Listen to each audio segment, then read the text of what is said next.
नमस्कारम। मैं डॉक्टर रेखा वर्मा, सह आचार्य, राजकीय वांगड़ महाविद्यालय डीडवाना से। आज का मेरा विषय है बीए प्रथम वर्ष हिंदी साहित्य में प्रथम प्रश्न पत्र की बात करते हैं। ढोला मारू में विरह, प्रेम और विरह का आज चित्रण करते हैं। ढोला मारू प्रेम और विरह का ही काव्य है। प्रेम के सभी अंगों का प्रत्यक्षीकरण इस काव्य में हुआ है। नारी हृदय की प्रत्येक भावमय उन्मियों का अंकन कवि ने किया है। कथा त्रिभुज के 3 बिंदुओं का संस्पर्श करती हुई वृत्त बनाती है। ऐसा वृत्त जिसके केंद्र में सिवा प्रेम के और कुछ नहीं आ सकता। इस गाथा के प्रेम के 3 चरण हैं। 1 मालवणी और ढोला, दूसरा मारू और ढोला, तीसरा ढोला और मारू मालवड़ी दोनों का पति। इन तीनों की में महत्व प्रथम 2 का ही है। ढोला का विवाह मारू से उस समय हुआ जब वह कुछ भी नहीं जानता था। पुनः विवाह की आयु में ढोला के माता पिता ने बिना उसके मारू के साथ हुए विवाह की बात बताई ही उसका विवाह मालवणी से कर दिया। मालवणी सुंदर थी, युवा थी। ढोला का उसके प्रेम में डूब जाना स्वाभाविक था। यहाँ तक कोई उलझन नहीं है। पर जब मालवणी ने यह विदित हुआ कि ढोला का विवाह पहले भी हो चुका है, तो उसने इस रहस्य को गुप्त रखा और यह प्रयत्न करने लगी कि ढोला तक ये बात न पहुँचे। इस प्रयत्न के मूल में बहुत स्वाभाविक भावना है। मालवणी अपने प्रिय ढोला को अपने से विमुक्त होते नहीं सह सकती थी। उसने अनेक प्रयत्न किए और ढोला को रिझाए रही। यहाँ संयोग की स्थिति होते हुए भी वियोग की शंका है, अतः मालवणी के प्रेम में तीव्रता आ जाती है। यह प्रेम परंपरा के अनुसार विवाह के बाद का प्रेम है, जिसे नैतिक और सामाजिक स्वीकृति प्राप्त है। पर मारू की स्थिति विचित्र है। वह जानती है कि उसका विवाह हो गया है। युवावस्था आने पर वह पति की प्रतीक्षा करती है कि ढोला उसे लेने आए। वे कारण नहीं जानती कि ढोला क्यों नहीं आया। संदेश भेजती है पर उत्तर नहीं पाती। यह प्रेम भी पति और पत्नी का है। ढोला मारू में प्रेम का विकास स्वीकिया में ही हुआ है, पर किया प्रेम यहाँ नहीं है। स्त्री की स्वाभाविक कामना और तजन्य राग के रूप में ही प्रेम अतिफलित होता है। मारू के विरह का वर्णन कवि ने परंपरायुक्त विधि से ही किया है। इस विरह के युवावस्था का वर्णन, पति की आकांक्षा, प्रकृति का उद्दीपनकारी रूप, मारू के विरह उद्गार, संदेश भेजने की आतुरता, पक्षियों से संदेश ले जाने की प्रार्थना, अपनी स्थिति का प्रकटीकरण, विलाप आदि हैं। ये वे स्थितियां हैं जहां से विरह का मूल भाव अंकुरित होकर चरण रूप में पहुंचता है। इन सभी का वर्णन रस काव्य में है। ढोला मारू की में मास का विरह पद्मावत काव्य की पद्मावती की अपेक्षा अधिक स्वाभाविक और स्पष्ट है।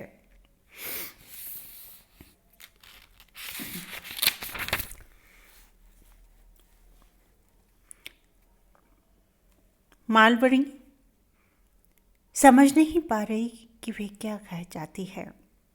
स्वप्न में उसकी आकांक्षा रूप धारण करती है। वे अपने प्रिय पति साहिल कुमार को देखती हैं, पर स्वप्न का मिलन कब तक रहे, वह जागने पर निश्वास लेती है। अब तक जो भावना अस्पष्ट थी, स्वप्न में उसे आकार मिल जाता है। आधार की निश्चिंतता के कारण विरह में उसकी तीव्रता आती है। जाग निसायो खाई में कवि ने मारवड़ी की विकलता पूर्ण सफलता से चित्रित की है। सपने में मिलने की उपरांत मारवणी की दशा विचित्र हो गई है। उसे अपना ध्यान नहीं है। वे अपनी कमल सी सुंदर हथेलियों को सिर टिकाए विरह में मग्न बैठी रहती है। उसे कुछ नहीं सोचता। चातक जैसे मीत की प्रतीक्षा में रहता है, मारवणी ऊंचे चढ़कर प्रिय की प्रतीक्षा करती है। प्रकृति और मानव का साथ चिर प्राचीन है। मनुष्य पर प्रकृति का प्रभाव उसकी अपने मनोभावों और मानसिक स्थितियों के अनुसार पड़ता है। मारवाणी क्योंकि विरहग्रस्त है, अतः वर्षा ऋतु के बादल भी उसे दुख ही देते हैं। विवश और प्रेम अवश मारवाणी और कर भी क्या सकती है। मारवाणी की सखियों ने पूछा कि वे अपने पति को जानती नहीं, उसकी छवि भी अनदेखी है, तब यह विरह कैसा है। मारवाणी ने उत्तर दिया, वह सीधा होते हुए भी गुण है। उसने कहा, जीव जैसे तन में रहता है, प्रिय जीवन आधार भी मन में ही बसता है, वह अलग नहीं होता। और मारवाणी तो बचपन में प्रिय को देख चुकी थी, चर्चा भी सुनी ही होगी। उसका प्रेम भी सच्चा था। सच्चा प्रेम और प्रेमी की दूरी से अथवा अदृश्य होने से बाधित नहीं होता। यही कारण है कि अनदेखी प्रियतम के स्मरण में मारवाणी का हृदय व्याकुल है और वे उसे भूल नहीं पाती। वर्षा आ गई है, मोर बोल रहे हैं, पर प्रिय नहीं आया। मारवाणी व्याकुल है, वे अपने नेत्रों में काजल लगाकर कब प्रिय से मिलेगी। बिजली निर्लज्ज है, वह विरहण की वेदना नहीं जानती और चमकती ही जाती है, मेघ सी लिपटी ही जाती है। तब मारवाणी बादल से कहती है, बादल तू ही दया कर, धीरे धीरे गरज, मुझे मत सता, ये बिजलियां तो निर्लज्ज हैं। रात को करुण स्वर से पुकारती कुरंछों की वाणी सुनकर मारवाणी के शरीर में जैसे करौंद फिर जाती है और वह अनुभूति जिनकी जोड़ी बिछुड़ गई है, उन्हें नींद नहीं आ सकती और भी तीव्र हो जाती है। मारवाणी की आंखों से पानी बहता रहता है, कैसे प्रियतम से मिले। पंख होते तो उड़कर चली जाती, पर पंख कहाँ। हाँ, वे कुरंछों से मांगती है, कुरंछों पंख दे दो, प्रिय से मिल आऊं, पर लौटा दूंगी, सच लौटा दूंगी। कुरंचे अपने पंख नहीं दे सकती। तब मारवाणी उनसे संदेश ले जाने को कहती है। यही वह वीर दिशा है जिसे आचार्य शुक्ल ने धन्य कहा है, जिसमें विरही जगत भर की सहानुभूति जाता है, जड़ जंगम का विवेक नहीं रहता। मारवाणी भी कुरझनों की द्वारा संदेश भेजती है। पुनः कठिनाई है, कुरंचों के पास मानव वाणी तो है नहीं, वे संदेश कैसे ले जाएंगी।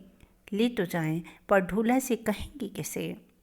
अतः कुरंचे मारू से कहती हैं कि वह संदेश उनके पंखों पर लिख दे, पर मारवाणी को संदेह है कि पंख पर लिखने से संदेश पहुंचेगा भी कैसे, क्योंकि पंखों पर पानी भी पड़ता है, धूप भी, संदेश का लेख रहेगा कैसे। प्रियतम तक अपनी दशा पहुंचाने का कोई साधन न होने से मारवाणी बहुत विकल है। उसके हृदय में तीर सा चुभता है। कभी वह पवन से कहती है, पवन मेरे प्रिय, जिस दिशा में है उधर से आओ, तुम उनका स्पर्श करके आओगे, मैं तुम्हें स्पर्श करूंगी, इस प्रकार मुझे प्रिय का स्पर्श का सुख मिलेगा। कभी वह कौआ से कहती है, यदि वह उसे प्रियतम से मिला दे तो वह अपना हृदय निकालकर उसे खाने को दे देगी। ये सभी कथन मारवाणी की विरह व्याकुलता के उद्गार हैं। इसमें सहजता है, यही इस कहानी की सफलता है। मारवाणी प्रिय विरह में विकल है। इस विरह में एक और दुख मिल जाता है, सपत्नी की उपस्थिति का दुख, और यह अनुभूति तो और भी कष्टदायक है। वह स्वयं दुख में है और उसका प्रिय किसी दूसरी स्त्री के साथ है मग्न है। बड़े अप्रत्याशित ढंग से यह बात मारवाणी को ज्ञात होती है। नरवरगढ़ से आने वाले सौदागर ने बतलाया कि ढोला तो मारवाणी के साथ सुखी है। राजा पिंगल ने तब अपने दूत ढोला के पास भेजने का विचार किया। इन दूत ढाणियों से मारवाणी ने भी संदेश कहा। इस संदेश की मार्मिकता द्रष्टव्य है। बहुत सीधी सादी भाषा में मारवाणी अपनी व्यथा प्रकट की है। उसने कहा, हे ढाणी, कहना कि वह स्त्री विरह में जलकर कोयला हो गई है, अब उसकी भस्म ही ढूंढना, अर्थात क्या मरने की बात ही आओगे। उसकी आंखें तुम्हारे दर्शन रूपी स्वाति जल के लिए सीप जो खुली हैं। वह किसी न किसी विधि से ढोला को प्रत्यक्ष चाहती है, अतः कभी दया चाहती है दयनीय बनकर, कभी ढोला को अपने यौवन का लोभ देती है, कभी धमकी भी देती है यदि वह कजली तीज को न आया तो वह अपने प्राण दे देगी। जब मारवाणी यह संदेश दे रही है तो उसकी दशा बहुत दयनीय है। वह निरंतर अश्रुपात करती हुई यह सब कहती है। विरह का अद्वितीय प्रसंग मालवणी का है। मालवणी प्रिय ढोला के प्रेम में गर्व से फूली रहती है। उसे अपने सौभाग्य पर गर्व था। जब उसे यह ज्ञात हुआ कि ढोला का विवाह पहले हो चुका है तो चिंतित हो जाती है। ढोला को ले जाने का और भी प्रयत्न करती है। ढोला किसी प्रकार मारवणी के संबंध में न जान जाए। एक भय है जो रात दिन उसे सताता है, ढोला चला न जाए, बिछड़ न जाए। उसके अभाव में वह कैसे रहेगी?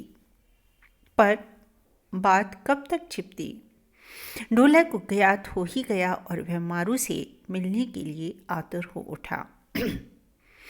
मालवणी अब क्या करे, क्या कहे, कैसे रोके? अनेक बहाने करके, अनेक तर्क करके ढोला को रोकती है, पर ढोला चला जाता है। यहीं से मारवणी का विरह प्रारंभ होता है। भाई तो इस स्थिति का उसे बहुत पहले ही हो गया था, पर प्रत्यक्ष तो यह ढोला के जाने के बाद ही हुआ है। मालवणी विलाप करने लगी। उसने शुक को मारण संदेश लेकर भेजा कि ढोला लौट आए, पर वह नहीं आया। मालवणी अपने जीवन को ही व्यर्थ समझने लगी। वह शिथिल हो गई, हाथ से चूड़ी खिसक पड़ी।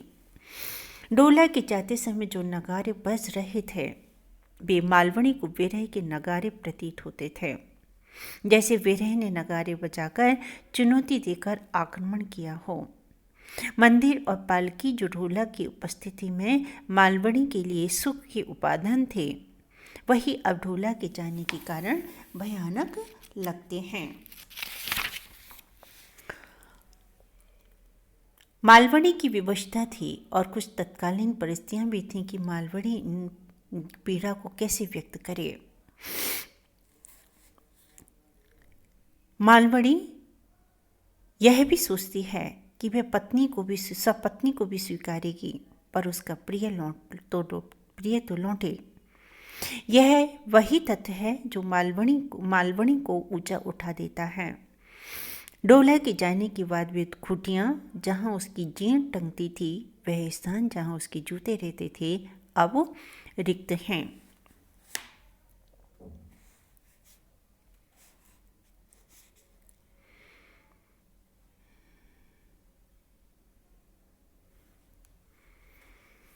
इसमें सबसे बड़ी बात जो विरह वर्णन में है वह यह है कि इसमें मजाक की हद तक पहुंचाने वाली अतिशयोक्ति कहीं भी नहीं है।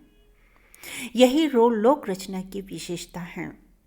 बिहारी की अतिशयोक्ति, जायसी की विभत्स उक्तियां उसमें नहीं हैं। जो कुछ है सरल और स्वाभाविक है। संयोग पक्ष के रूप में ढोला मारू का प्रमुख भाव विरह है, परंतु संयोग श्रृंगार का वर्णन भी बहुत प्रभावोत्पादक हुआ है। संयोग की पूर्व प्रिय आगमन के कारण उत्पन्न उत्साह, मिलन एवं मिलन के समय सभी वस्तुओं के सुख में प्रतीत होने की भावनाओं का अच्छा आकलन हुआ है। मारू सुदीर्घ प्रतीक्षा के उपरांत अपने प्रियतम से मिलने का अवसर पाती है। प्रियतम को आया जानकर उसकी उत्साह का पारा नहीं है। उसकी प्रत्येक चेष्टा में अंतर आ गया है।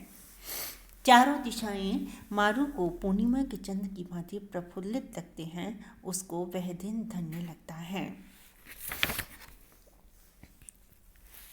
ढोला से मिलने से पूर्व मारू पहले ऊंट के पास गई कि उसे धन्यवाद देगी, वह उसकी प्रियतम को लाया है। इस प्रकार सुंदरी मारू चिर प्रतीक्षित प्रिय के समीप आई। उसके नेत्र परस्पर मिले और प्रेम के अटूट बंधन में बंध गए।